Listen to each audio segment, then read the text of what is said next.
In this video, we will be looking at the outlook for the 2018 Formula One season based on winter testing.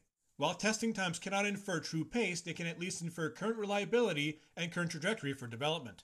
These are new cars and new engines, so testing is all about getting familiar with the quirks of each machine. The data that teams are accumulating during winter testing will help shape their development program for the rest of the year. If we first look at the total aggregate number of laps completed by each engine manufacturer, we can see that the top three are pretty close together. There's some notable gaps between each manufacturer, but they're not huge like they were in previous seasons. It is noteworthy that the top three engine manufacturers are each supplying 3 teams, whereas Honda is only supplying a single team.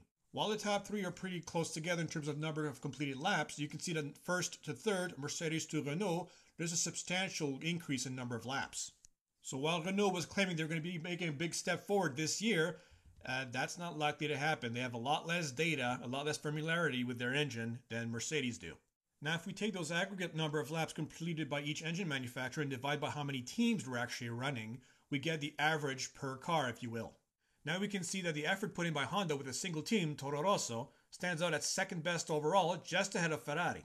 This bodes well for both Honda and Toro Rosso for the coming year, as they're starting off on a strong foot.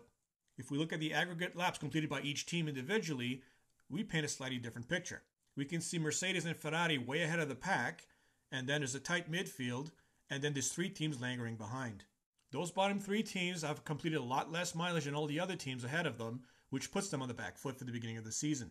Either their car was currently unreliable, or they had issues, or they were just trying to figure out what was going on with the car.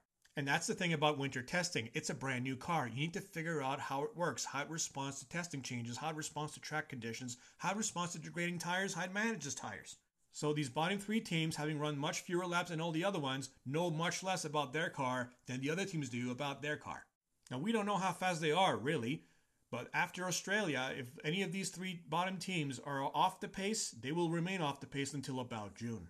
That's how long it will take them to catch up the testing miles they've missed out on if they run hard on free practice every single race.